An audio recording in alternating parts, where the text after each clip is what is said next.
Hey guys, Ajax22 here, and man, I got a cool one for you today. This is the missing Peregrine Industries Bren 10 R&D, and honestly a bit of their production components. It's the lost Bren Hoard. The story is that when the Dornis and Dixon guys went bankrupt, they sold everything to Voigt, the Voigt sporting goods guy, and brought Dornis on to do some updates to the guns. And in theory, I haven't really looked deep into these, but supposedly the bushing from the Bren 10 was cosmetic on this version. In fact, there's a cutaway slide on this one. And then they also did some other things where they were actually updating the slide assemblies to a decocker. And yeah, that's this. This is what was left over from the R&D, and that actually includes the metallurgical failure testing components. And then these, I believe, are the barrels that were fired for continuous use to induce failure. They actually caused heating issues on them. But it's an interesting mix. There's like one set, I believe, of actual Bren, like Dornis and Dixon Bren 10 parts in here somewhere that's labeled. I'm gonna have to dig through this and take a little bite at a time and do a deep dive. But I promise you, you're never going to see Bren 10s with that grip, because they made 50 of each side of these grips, and they're right here. In fact, there's a bag around here somewhere that has the order form for it. And then a lot of these actually have some of the original labels showing the part numbers and the manufacturing tags from where the local California companies came up with the stuff. These 4 guns were part of the R&D process, and they were the frames were demilled with a press lightly. I think on some of them we might actually be able to bring them back, which is, I mean, like that. I've got a port power. We could do that. And then there's all the small parts are still here. I mean, there's enough parts here to build several, probably 50 guns would be my guess. I mean, I think that's what they were tooling up for. There's nothing here that's in a quantity less than 50, with the exception of the frames and slides and barrels. But I believe there's a mix of Dornis and Dixon barrels, like that, I believe is an original Dornis and Dixon, and then they have their own variations on them, but they're pretty close, if not exact. I think they just have a slightly different scallop to the underside of the lug, if I recall correctly. Maybe not. Hard to say. Who knows? But I'm gonna go through and start opening the R&D stuff, and then I'm going to dump out some of these bags and show off the different variations. They actually went through a whole bunch of different iterations of the decocker lever that, as near as I can tell, based on the stuff that's sitting here and the different testing and the variants that occurred, they were having real issues with the decocker safety instead of the crossbolt. I think that was the original design, was intended to be this, and then they had issues with it creating further issues with the firing pin. Like, I have a suspicion that what these were doing was dropping the, instead of decocking it, they were just dropping the hammer and running away. And I base that on the fact that there's a bag around here somewhere with like 25 different firing pin variations in it. And then there's additional, firing pin testing results and all that. So I'm gonna take some of this off and clear some space on the table, and then I want to open some of these and take a look at the metallurgical samples of the different failures of the different guns, and then I mean we can get deep into the. This is going to be a bit. I'm super excited for this. I've always been a Bren 10 fan, and getting a hold of one was always kind of a prohibitive thing. And now I've got the missing Hoard. Like this kind of just disappeared. You know, when the savings and loan scandal happened to Peregrine was the Voight company that bought the rights from Dornis. They got caught up in that savings and loan thing, went bankrupt themselves, and then, you know, supposedly it all just sort of was, you know, it was all totally there and totally still existent, and it just the story I got on this stuff is that it was the machinery mover who cleared out the tooling was like, "What are you guys doing with that?" And they said nothing, and he took it. Well, basically they said they were going to scrap it, and he's like, "Don't scrap it, that's too cool." Guy's dead now, but you know, it came through his estate, and that's a story. Anyway, I'm gonna dig in, and we'll keep going. Bag in a flask. Okay, open one of these little sample bags, and this one's all these little, I don't know what that is. I guess it's a firing pin. I don't know. It's a little tiny thing that looks like it would be incredibly prone to breaking, and I'm not sure why they would do that. There's a broken one. And then here's a hardness testing of a batch of them. And then this thing, which I don't know what part of the gun this actually is probably one of the coolest desk paperweights ever. But it's, you know, Peregrine part number 1059. If I see anything else that says 1059 on it, well, these say 1059 also. So I don't know how you get that. Oh. Okay, so this is a spring clamp that holds the little piece so you can test it. That's a cross section of that so you can test the hardness in the center. I'll bet you there's a little tiny dent in it. Come on, focus. Yeah, look at that. That's cool. I'll bet you we find some more of these. There's a bunch of it. It looks like they spent a ton of money on metallurgical testing. You know, this one was the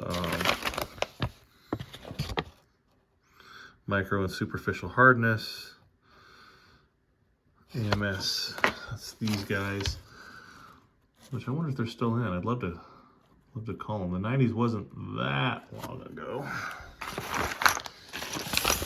This one is all slide stops. This, I think they actually went to a different style after this. These ones look to be black steel, and I think they all went stainless at some point. It says it's for it's here for slide stop from shaft diameter from 91, which should actually be right around when they went bankrupt. In fact, this is probably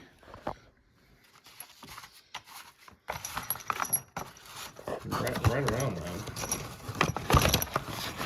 I think that makes sense, I guess.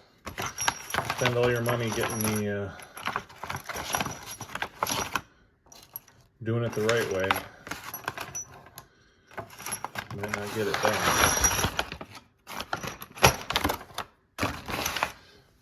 You seem very, very into their. This is cool. First article springs. That means that these are probably Dornis and Dixon. Yep. Hold on.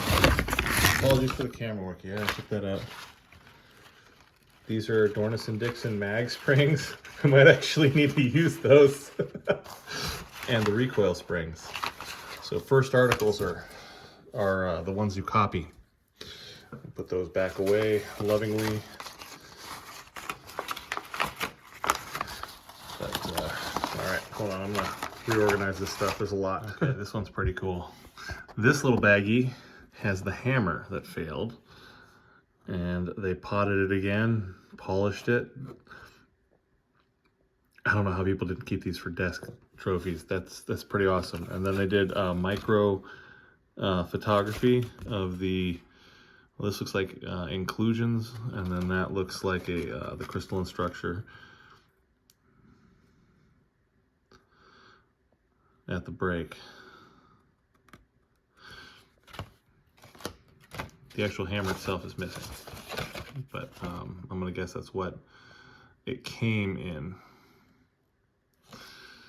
I'm really curious to see if they're still around and if they got anybody that's there.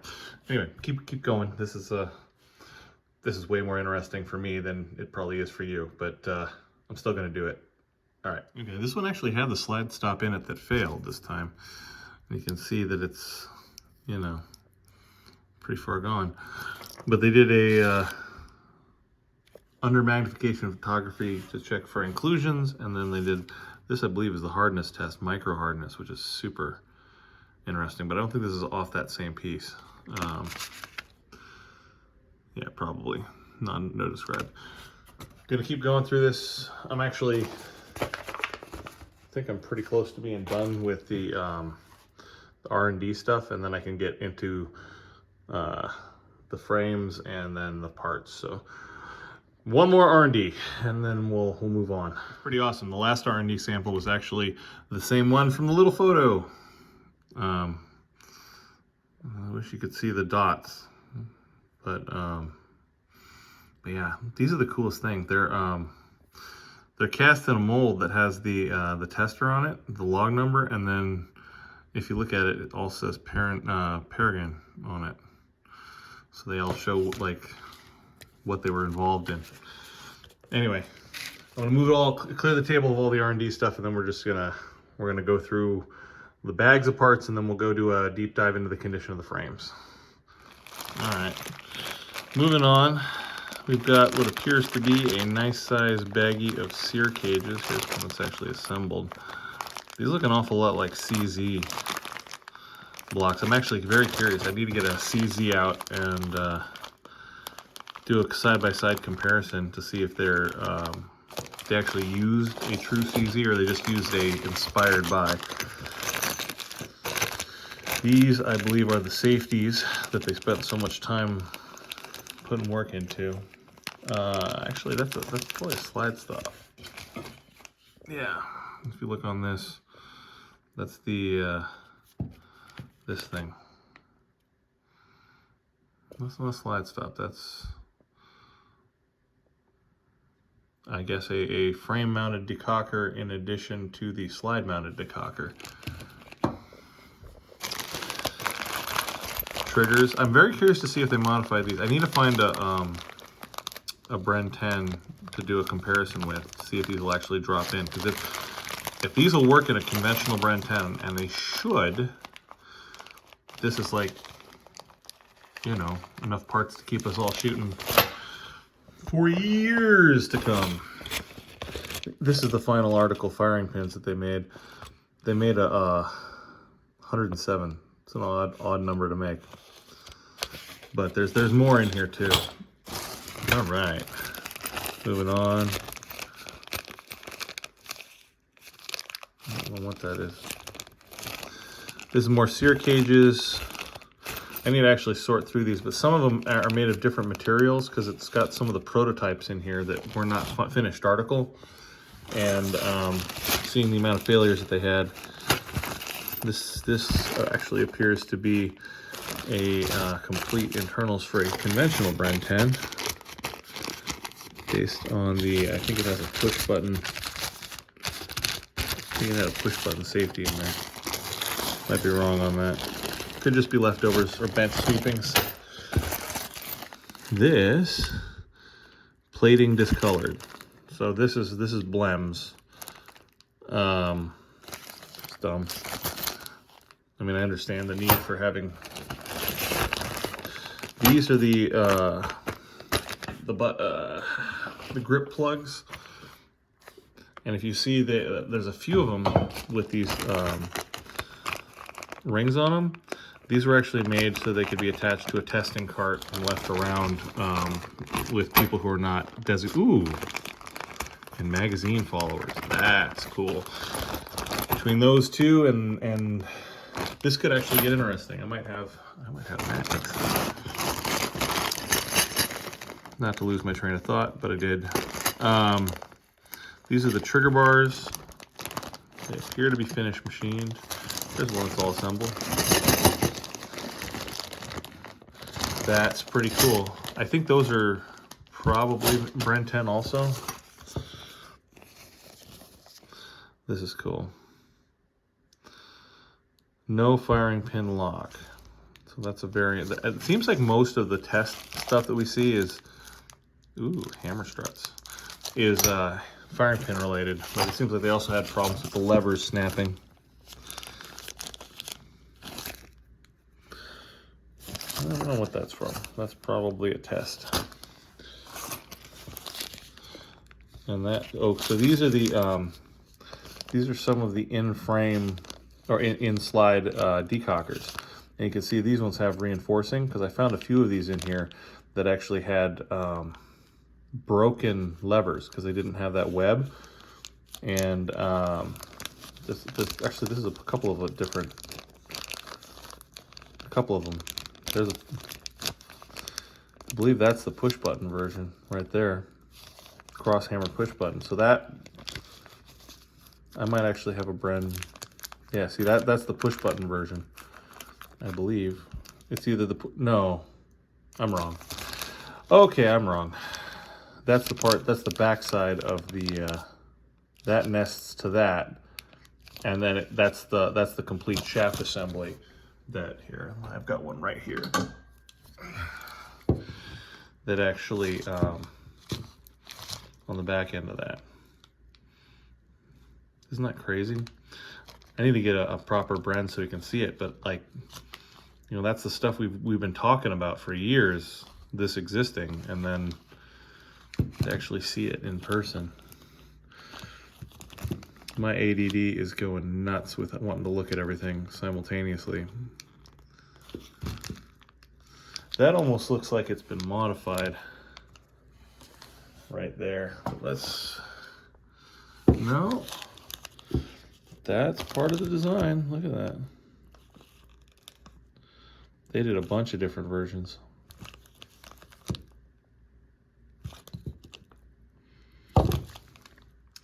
That almost looks like a failure to me.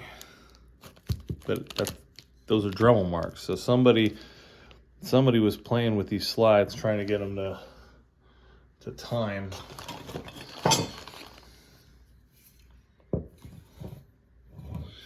Yeah, look at this. You can see they're trying to decide where they want the cut to be. And then that's on both sides. This is what design looked like before CAD, people. Wow. That's gonna be interesting. There's another one. I think this one's unmodified. If you look at the cuts, they're a lot cleaner. And then it's got a little rust, but that should come right off.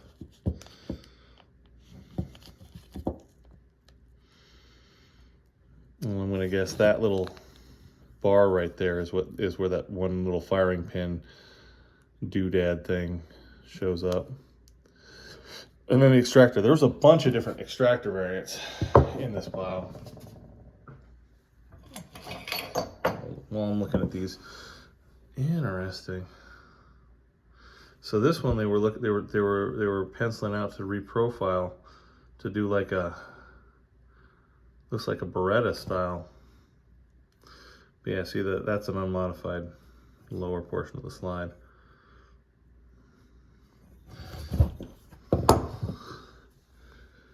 That's crazy. That was one. Yeah, and that other one that had the cutout at the tip. That's weird that they did it like that. They might have been working on a different piece to weld on over there, or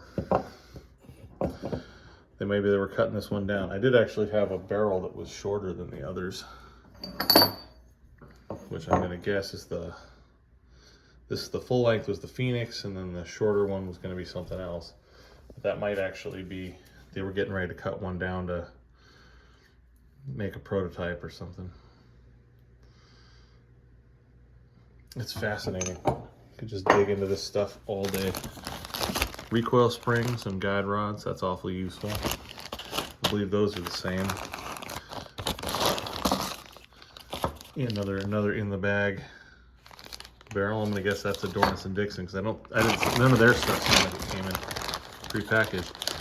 There's a couple of different grip assemblies in here.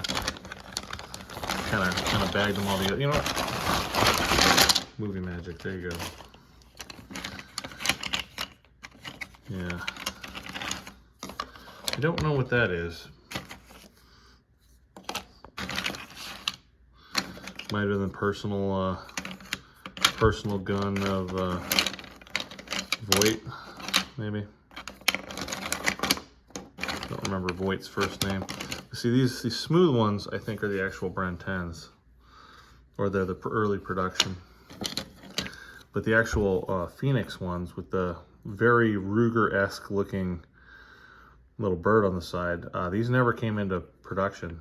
Like they were never made it into the general public. It's sort of, I can't believe they exist. Part of me really wants to just put them on the wall. But I don't know. It's very cool. And the nice thing is there actually are sets right and left. Look at that. So keeping going on and not worrying about the mess we just made. Look at all those, more sear cages.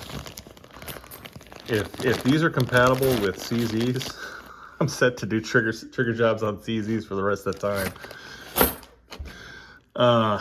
These were kind of crazy. These were the shaft pins for the frame-mounted decocker, and they made a lot of them. There's like 2 bags that I have, and it says they made 3. So I don't know what the point of all that was, unless they really thought they were ready for production. Here's more triggers. Curious. Here's stainless sear cages, more of them.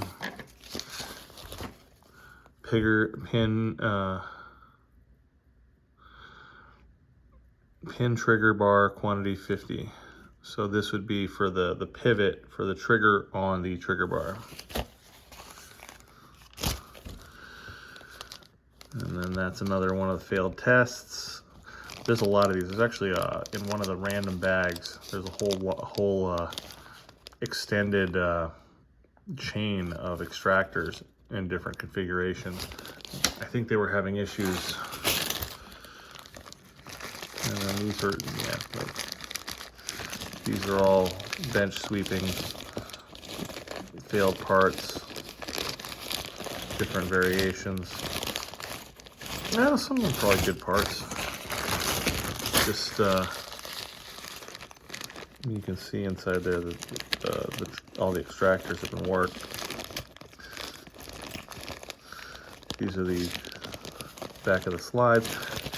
It looks like they just disassembled a couple of slides. A couple more frame-mounted decockers. Another barrel! Look at that, another in the bag barrel. I'm kind of excited about that. The ones in the back. These are all rear sight pieces. Like 50 of those, 50 of those. There's 50 screws for it. I don't actually see any rear sights, so that could be an issue.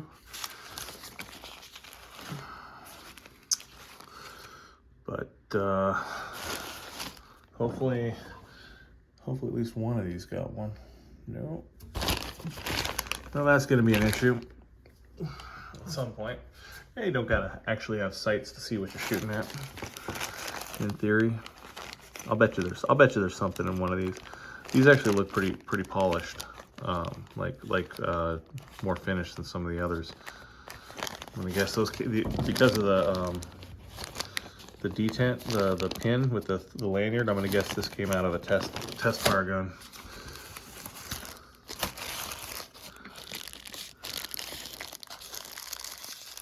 More little decockers. Here's the sears. I really hope these work in a CZ. I mean, if they work in just Bren's, then that's pretty cool too. But I wonder if they were changed materially between the two. I got a random bag of fired test ammo. You can tell by the dye. This thing was sitting in there. I don't know what it goes to. Stamping machine, manual turning tool. Oh, so in the lot there must have been a serializing machine that automatically indexed. So this is the tool for making a automatic serializing machine index 1 manually, so you could actually stamp the frames with their part number. Although those look hand done, and they're not. Some of them are actually like done in Sharpie. But yeah, test for the firing pin, rear sight pieces, random miscellaneous stuff. This actually has some cut slides for metallurgical test. I don't know what these thin pins are for. Don't know. But there's a good amount of random fun little stuff. I'm gonna enjoy going through that. Only got a minute. More slide retaining plates.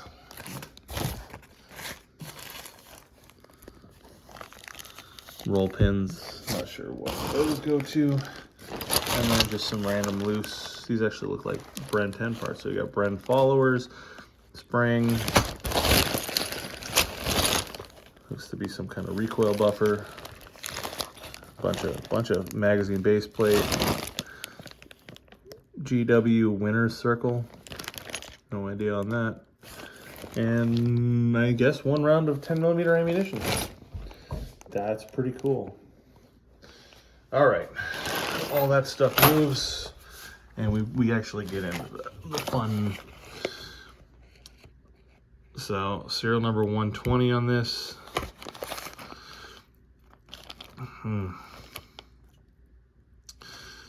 I think it's going to be interesting trying to straighten these. Not impossible, but they have a nice machine plane that we can work against. And then I think if we cut the pins out so they're not fighting internally, just hit it with a porta power, and but clamp it to a nice flat piece of steel.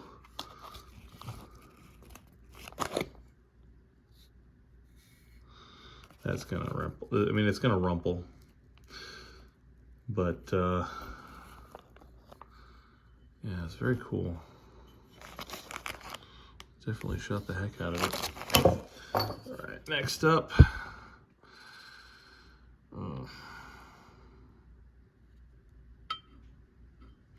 Gonna need long fingers. It's the big pinches right here.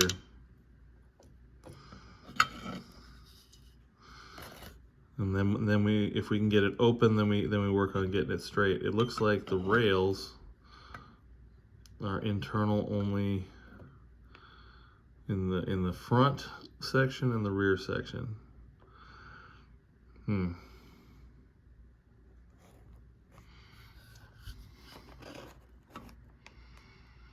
think it's still, this focus is blowing itself.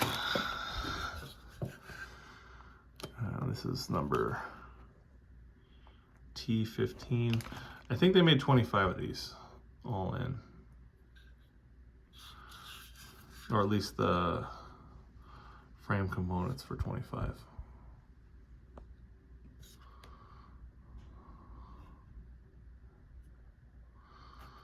Yeah, maybe.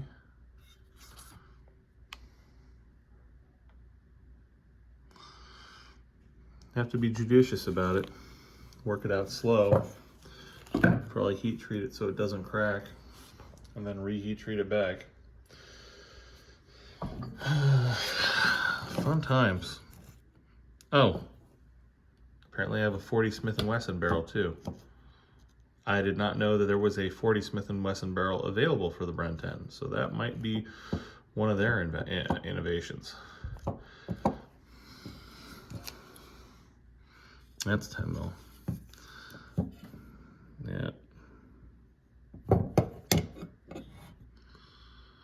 No front sights, but that looks like a standard front sight dimension. I think that's off the shelf stuff.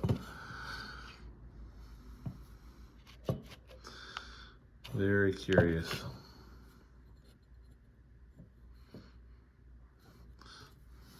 Yeah, T21, T16.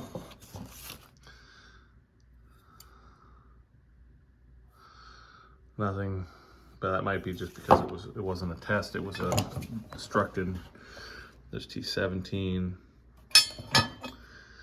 That one doesn't have anything on it, which makes me wonder why.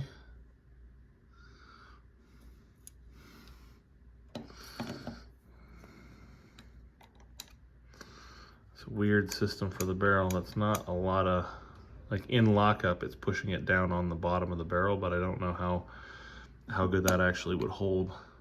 I'd be real curious to get a real Bren 10 in here and see how many of these parts will go on. I might be able to borrow a cutaway, but that's pretty awesome.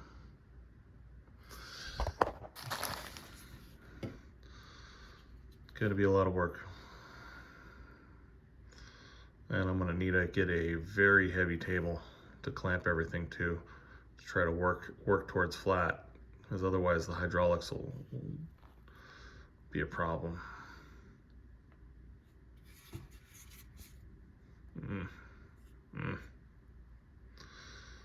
Anyway, thanks for sticking with us. I can't believe this exists, and now I get to like stare at them for a long time and figure out what exactly to do with it. I need to go through some of those loose bags of random parts and see what all turns up. I'm gonna pick one that's gonna be the one to focus efforts onto, and then I really don't know what I'm gonna do with the rest of it. It's a lot. I mean, it's like a legit lot. Anyway, hope this was interesting for you, and I'm gonna get back to doing stuff. All right. Bye.